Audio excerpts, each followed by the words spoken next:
Hello friends, ഇന്നത്തെ പുതിയ വീഡിയോയിലേക്ക് എല്ലാവർക്കും സ്വാഗതം. അപ്പോൾ നമ്മൾ ഒരുപാട് ദിവസമായി സ്കൂട്ടിയുടെ ഒക്കെ വീഡിയോ ചെയ്തിട്ട് അപ്പോൾ ഞാൻ ഇന്ന് വിചാരിച്ചു നമുക്ക് ഒന്ന് സ്കൂട്ടിയുടെ വീഡിയോ തന്നെ ചെയ്യാമെന്ന്. അപ്പോൾ ഞാൻ ഇന്ന് ഡിയോ ആയിട്ടാണ് നിങ്ങളുടെ മുമ്പിൽ വന്നേക്കുന്നത്.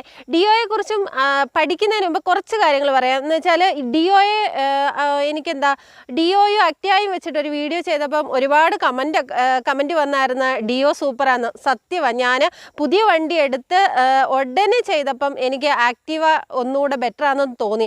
പക്ഷേ ഡിയോ ഓടിച്ചു തുടങ്ങിയപ്പോൾ ഡിയോ സൂപ്പർ വണ്ടിയാണ്, വേറെ ലെവലാണ്. അതുപോലെ തന്നെ പുതിയതായിട്ടൊക്കെ പഠിക്കുന്നവർ ഏത് വണ്ടി പഠിക്കണം എന്നൊക്കെ ഇങ്ങനെ കമൻറ്റ് എഴുതി ചോദിക്കുന്നുണ്ട്. അപ്പം അതൊക്കെ പറഞ്ഞു തരാം. അതുകൊണ്ട് വീഡിയോയിലേക്ക് കിടക്കുന്നതിന് മുമ്പ് ചാനൽ സബ്സ്ക്രൈബ് ചെയ്യുക, തൊട്ടടുത്ത് കാണുന്ന ബെല്ലൈക്കൺ ക്ലിക്ക് ചെയ്യുക, സപ്പോർട്ട് ചെയ്യുക. അപ്പം നമ്മൾ സ്കൂട്ടിയെ പഠിക്കുന്ന വീഡിയോ, സ്കൂട്ടിയെ ഓടിക്കുന്ന എങ്ങനെ സ്റ്റാർട്ട് ചെയ്യുന്ന അല്ല അങ്ങനെയൊക്കെയുള്ള 1-2 വീഡിയോസ് ഞാൻ ചെയ്തായിരുന്നു. അപ്പം എൻ്റെ ഫ്രണ്ട്സ് സബ്സ്ക്രൈബേഴ്സൊക്കെ ചോദിക്കുന്നതെന്ന് പറഞ്ഞാൽ ചേച്ചി ഏത് വണ്ടിയിൽ പഠിക്കണം, അല്ലെങ്കിൽ ഏത് വണ്ടിയിൽ പഠിച്ചാൽ നന്നായിട്ട് ശരിയാവും, ചില വണ്ടിക്ക് ആക്റ്റീവായ്ക്കൊക്കെ വെയിറ്റ് കൂടുതലല്ലേ എങ്ങനെയാണ് എന്നുള്ളത്, അതിനെക്കുറിച്ചാണ് ഞാൻ കൂടുതൽ പറയുന്നത്. പവറുള്ള വണ്ടിയുണ്ട്, അപ്പോൾ അങ്ങനെയൊക്കെ ചോദിക്കുന്നുണ്ട്. അപ്പോൾ അതിനെക്കുറിച്ചൊക്കെ കൂടുതൽ ഡീറ്റെയിൽ ആയിട്ട് നമുക്ക് പറഞ്ഞു തരാം. അപ്പം ഡിയോയെക്കുറിച്ച് ആദ്യം പറയാം. ഡിയോ എന്ന് പറഞ്ഞാൽ നല്ല സൂപ്പർ വണ്ടിയാണ്. ഡിയോ ആദ്യം ഞാൻ വാങ്ങിയപ്പം എനിക്ക് അത്ര ഇഷ്ടപ്പെട്ടില്ല. എന്ന് വെച്ചാൽ 10 വർഷം കൊണ്ട് എക്സ്പീരിയൻസ് ഉള്ള വണ്ടിയാണ് എൻ്റെ ആക്റ്റീവ. 10 വർഷം ഞാൻ ഉപയോഗിച്ച് കഴിഞ്ഞതിന് ശേഷം ഞാനൊരു വീഡിയോ ചെയ്തത് എൻ്റെ ആക്റ്റീവ സൂപ്പറാണെന്ന്. അപ്പം 10 വർഷം കഴിഞ്ഞതിന് ശേഷം ഞാനൊരു ആക്റ്റീവായി കൂടെ വാങ്ങിയായിരുന്നു. പക്ഷേ അത് അത്ര പോരാ. ആക്റ്റീവായേക്കാൾ ഒരുപാട് നല്ല ലെവലാണ് പിന്നെ നമ്മുടെ ഡിയോ നല്ല പവർ വണ്ടിയാണ്. അപ്പം ഞാൻ അതിനെക്കുറിച്ച് ഈ ഡിയോയെക്കുറിച്ച് കംപ്ലൈൻറ്റ് പറഞ്ഞെന്നും പറഞ്ഞാൽ എൻ്റെ സബ്സ്ക്രൈബേഴ്സൊക്കെ എന്നെ കൊന്നായിരുന്നു. ഒരുപാട് കമൻറ്റ് വന്നു ഡിയോ തന്നെ സൂപ്പർ, ഡിയോ തന്നെ. സത്യം ഓടിച്ചു കഴിഞ്ഞപ്പോൾ എനിക്ക് ഡിയോ തന്നെയാണ് ഇഷ്ടപ്പെട്ടത്. അതുപോലെ തന്നെ ഈ കഴിഞ്ഞ ദിവസം സ്കൂട്ടി ഓടിക്കാൻ സ്റ്റാർട്ടിങ് പഠിക്കാൻ തുടങ്ങുന്ന ഒരു വ്യക്തി എന്നോട് ചോദിച്ചായിരുന്നു ഡിയോ ഡിയോയിൽ പഠിക്കാൻ പറ്റുമോ, ഡിയോയിൽ പവർ കൂടുതലല്ലയോ എന്ന്. എൻ്റെ അറിവിൽ എൻ്റെ സ്വന്തം അഭിപ്രായമാണ് ഞാൻ പറയുന്നത്. ആക്റ്റീവായി തന്നെ പഠിക്കാം, അല്ലെങ്കിൽ ഡിയോയിൽ തന്നെ പഠിക്കാം, അതിലൊന്നും ഒരു പ്രശ്നവുമില്ല. നിങ്ങൾ പഠിക്കുന്നവർക്കും അതിനോടുള്ള ആഗ്രഹമുള്ളവർക്കും ഏത് വണ്ടിയും ഓടിക്കാൻ പറ്റും. ആക്റ്റീവ് ആണെങ്കിലും ഡിയോ ആണെങ്കിലും പെപ്പാണെങ്കിലും അങ്ങനെ ഒരുപാട് വണ്ടികളുണ്ടല്ലോ. അപ്പം ഏത് വണ്ടിയിലാണെങ്കിലും പഠിച്ചു കഴിഞ്ഞാൽ നന്നായിട്ട് ഓടിക്കാൻ പറ്റും. നിങ്ങൾ വെയിറ്റ് ഉണ്ടെന്നോ കാല് കുത്താൻ പറ്റത്തില്ലെന്നോ അതുപോലെ തന്നെ ഹൈറ്റ് കുറവാണെന്നും അങ്ങനെയൊക്കെ കംപ്ലൈൻറ്റ് ചോദിക്കുന്നുണ്ട്. അതൊന്നും ഒരു എക്സ്ക്യൂസ് അല്ല. നമ്മൾ പഠിക്കണം എന്ന് തീരുമാനിച്ചു കഴിഞ്ഞാൽ നമുക്ക് ഏത് വണ്ടിയിലും നമുക്ക് പഠിക്കാൻ പറ്റും. അപ്പം ഹൈറ്റ് കുറവ് എന്തായാലും ഇരുന്ന് കഴിഞ്ഞാൽ തറയിൽ കാല് കുത്താൻ പറ്റും അതുകൊണ്ട് ഒരു പ്രശ്നം, കുത്തിയില്ലെങ്കിലും നമുക്ക് ഒരു കാലായാലും കുത്താൻ പറ്റും. അപ്പോഴും നിങ്ങൾ ഒട്ടും പിന്നോട്ട് പോകരുത്. നിങ്ങൾ പഠിക്കണമെന്ന് താല്പര്യപ്പെട്ടാൽ നിങ്ങൾ പഠിക്കുക തന്നെ ചെയ്യണം.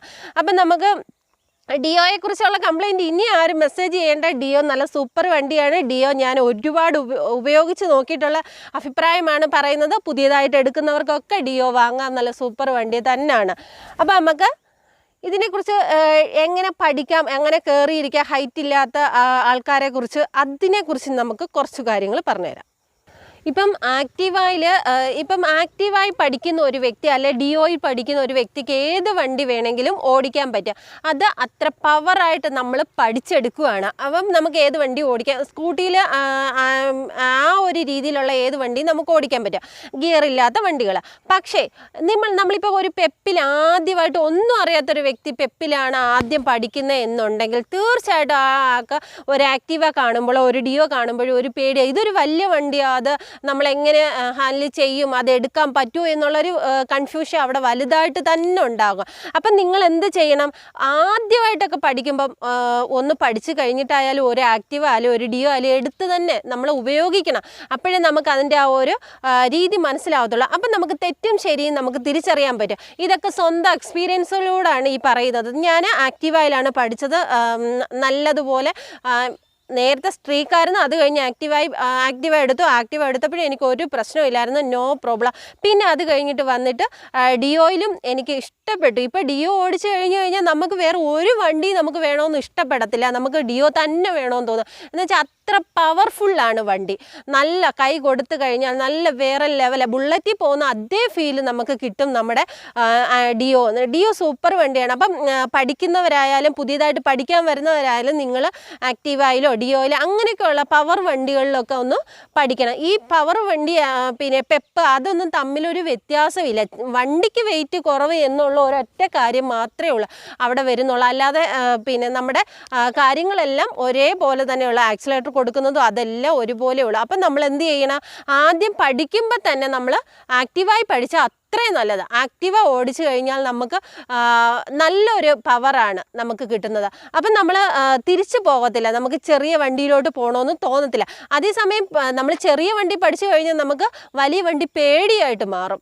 അങ്ങനെ ഒരു ഇതുണ്ടാവരുത്. അതുപോലെ തന്നെ ഹൈറ്റ് കുറവുള്ളവർക്ക് എങ്ങനെയാണ് ഈ പിന്നെ എന്താ ആക്റ്റീവ എടുക്കുമ്പോൾ പ്രശ്നം ഉണ്ടാവുമോ എന്നുള്ളത് ചോദിക്കുന്നുണ്ട്. അതിനൊരു പ്രശ്നവും ഇല്ല. നിങ്ങൾ ഇരുന്ന് കഴിഞ്ഞാൽ നിങ്ങളുടെ കാല് തറയെ കുത്തും, അതിൽ കൂടുതൽ. അല്ലെങ്കിൽ നമ്മുടെ വണ്ടി ഒരു സൈഡിൽ നമ്മുടെ ഒരു കാല് തറയെ കുത്താൻ പറ്റും. ആ ഒരു രീതിയിൽ നിങ്ങൾ ചിന്തിച്ച് നോക്കണം. അപ്പോഴും നമ്മൾ ഒട്ടും പിന്മാറേണ്ട കാര്യമില്ല. നമ്മുടെ ഒരു കാലായാലും തറയെ കുത്താൻ പറ്റും. ഞാനൊന്ന് ഇരുന്ന് കാണിക്കാം. ഇപ്പം ഹൈറ്റ് കുറഞ്ഞ ആൾക്കാർക്കും എങ്ങനെയാണ് നമ്മൾ സ്കൂട്ടി ഓടിക്കുന്നത് എന്ന് എൻ്റെ അടുത്ത് ഒരുപാട് ആൾക്കാർ ചോദിക്കുന്നുണ്ട്, ഹൈറ്റ് കുറഞ്ഞ് എങ്ങനെയാണ് വണ്ടി ഓടിക്കുന്നത്. അപ്പം അവർക്ക് വേണ്ടിയിട്ട് ഞാൻ പറയുന്നതെന്ന് പറയാൻ, നമ്മുടെ വണ്ടി റെഡി ആയിട്ട് ഇങ്ങനെയാണ് ഇരിക്കുന്നത്. ഒരു സൈഡിലോട്ട് ചരിഞ്ഞിട്ട് നമ്മുടെ സ്റ്റാൻഡ് കൊടുത്തിട്ടിരിക്കുമ്പോൾ നമ്മൾ അതിൽ ചാവി ഇടണമെങ്കിൽ നമ്മൾ ഇങ്ങനെ കയറി ഇരുന്ന് കഴിഞ്ഞാൽ നമ്മുടെ ഒരു കാല് നമ്മുടെ തറയിൽ കുത്താൻ പറ്റും. ഒരു കാല് കുത്തിയാലും നമ്മുടെ വണ്ടി ആ ഒരു ലെവലിലിരിക്കും. നമുക്ക് ഈ കാല് കുത്തിയില്ലെങ്കിലും ഈ കാല് ഇവിടെ വെച്ചാലും തന്നെ നമുക്ക് വണ്ടി നമുക്ക് ഇങ്ങനെ നിർത്താൻ പറ്റും. ആ ഒരു രീതിയിൽ നമുക്ക് മതി. അതിൽ കൂടുതൽ നമുക്ക് രണ്ട് കാലും ഇങ്ങനെ കുത്തണം എന്നുള്ള ഒരു പേടിയും അങ്ങനെയുള്ള ടെൻഷനും കാര്യങ്ങളും ഒന്നും നിങ്ങൾക്ക് വേണ്ട. അങ്ങനെ ഇരുന്നാലും നമുക്ക് ഇത് സ്റ്റാർട്ട് ചെയ്ത് നമുക്ക് പോകാവുന്ന കാര്യമേ ഉള്ളൂ. അല്ലാതെ രണ്ട് കാലും തറയിൽ കുത്തണോ ചേച്ചി എന്നൊക്കെ ചോദിക്കുന്നുണ്ട് വണ്ടി സ്റ്റാർട്ട് ചെയ്യുമ്പോൾ. അവർക്കൊക്കെ വേണ്ടിയിട്ടാണ് ഈ പറയുന്നത്. പുതിയതായിട്ടൊക്കെ പഠിക്കാൻ വരുന്നവർക്ക് വേണ്ടിയിട്ടാണ്. അറിയാവുന്നവർ കയറി കമൻ്റ് ഇടരുത്, അതൊക്കെ ഇതൊക്കെ എന്തിനാ പറഞ്ഞു തരുന്നതെന്ന്. ഈ ഒരുപാട് കമൻസ് പുതിയതായിട്ട് പഠിക്കാൻ വരുന്ന ആൾക്കാരാണ് എൻ്റെ സബ്സ്ക്രൈബേഴ്സ്. അപ്പോൾ അവർക്ക് വേണ്ടിയിട്ടാണ് ഈ എടുത്തെടുത്ത് പറയുന്നത്. അവർ ഈ രീതിയിലൊക്കെ ചിന്തിച്ച് പഠിക്കുക. ഇപ്പം നമ്മൾ പവറുള്ള വണ്ടി എന്ന് പറഞ്ഞാൽ പല രീതിയിലാണ് നമുക്ക് പവർ കൊടുത്തേക്കുന്നത്. പക്ഷേ നമുക്കതൊക്കെ കറക്റ്റ് കൺട്രോളിൽ നിർത്താം. ആ ഒരു രീതിയാണ് നിങ്ങൾ പഠിക്കേണ്ടത്. അപ്പം നമ്മുടെ ആക്സിലേറ്റർ കൊടുക്കുന്ന രീതി നമ്മൾ നന്നായിട്ടുണ്ടെങ്കിൽ ഒരു കാരണവശാലും നിങ്ങൾ വിഷമിക്കേണ്ട കാര്യമില്ല. നമ്മൾ ആക്സിലേറ്റർ കൊടുത്താൽ മാത്രമേ പവർ കൂടത്തുള്ളൂ. അപ്പം നമ്മൾ എന്ത് ചെയ്യണം, ആക്സിലേറ്റർ നമ്മുടെ കൺട്രോളിൽ നിർത്താൻ പഠിക്കണം. അതാ പഠിക്കുന്ന ഒരു വ്യക്തിക്ക് വേണ്ടതെന്ന് പറഞ്ഞാൽ സ്കൂട്ടി മെയിനായിട്ട് എടുക്കുകയാണെങ്കിൽ സ്കൂട്ടി മാത്രം പഠിക്കുന്ന ഒരു വ്യക്തിക്ക് ഈ ഒരു ആക്സിലേറ്ററാണ് മെയിനായിട്ട് പഠിക്കേണ്ടത്. അതിൻ്റെ പവർ നമ്മളത് കുറച്ച് കൊടുക്കേണ്ട രീതിയും കൂട്ടി കൊടുക്കേണ്ട രീതിയും നിങ്ങൾ നന്നായിട്ട് മനസ്സിലാക്കിയതിന് ശേഷം മാത്രമേ തനിച്ച് വണ്ടി എടുക്കുക. അത് നിങ്ങൾ നന്നായിട്ട് തന്നെ ഒന്ന് മനസ്സിലാക്കുക. വീട്ടിൻ്റെ മുറ്റത്ത് തന്നെ വെച്ചിട്ട് നിങ്ങൾ അതൊന്ന് നിങ്ങളുടെ മൈൻഡിൽ കയറ്റുക. കുറേ ഫ്രണ്ട്സ് ഇങ്ങനെ ചോദിക്കും, രണ്ട് ചാടിൽ എങ്ങനെ പോകുമ്പോൾ എങ്ങനെ കാലെടുത്ത് വെക്കും, മറിഞ്ഞു വീഴുവോ എന്നുള്ളൊരു കൺഫ്യൂഷനുണ്ട്. അപ്പം നമ്മുടെ വണ്ടി നമ്മുടെ ആക്സിലേറ്റർ നിങ്ങൾ മനസ്സിലാക്കി കഴിഞ്ഞ് കഴിഞ്ഞാൽ വണ്ടി എവിടെയും മറിയത്തില്ല. ആക്സിലേറ്റർ കൂട്ടി കൊടുക്കേണ്ട സാഹചര്യത്തിൽ മാത്രം നിങ്ങൾ കൂട്ടി കൊടുക്കുക, കുറച്ച് കൊടുക്കേണ്ട സാഹചര്യത്തിൽ മാത്രം കുറച്ച് കൊടുക്കുക. അത് നിങ്ങൾ വീട്ടിൻ്റെ മുറ്റത്ത് തന്നെ വെച്ചിട്ട് അത് മനസ്സിലാക്കിയതിന് ശേഷം നിങ്ങൾ പുറത്തോട്ട് വണ്ടി എടുത്തു കഴിഞ്ഞാൽ നിങ്ങൾക്ക് ഒരു ടെൻഷനും വേണ്ട. നിങ്ങൾ നന്നായിട്ട് ഡ്രൈവ് ചെയ്യുക.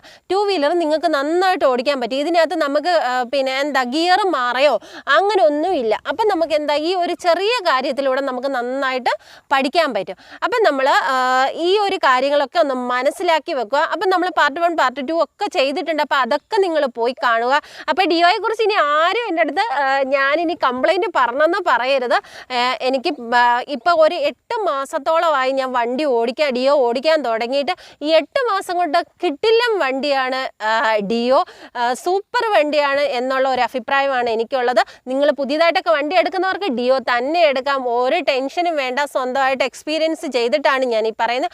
അപ്പം നമ്മൾ ചാനൽ സബ്സ്ക്രൈബ് ചെയ്യുക, തൊട്ടടുത്ത് കാണുന്ന ബെല്ലൈക്കൺ ക്ലിക്ക് ചെയ്യുക. നിങ്ങൾ പഴയ വീഡിയോസൊക്കെ പോയി കാണുക, എന്നെ സപ്പോർട്ട് ചെയ്യുക.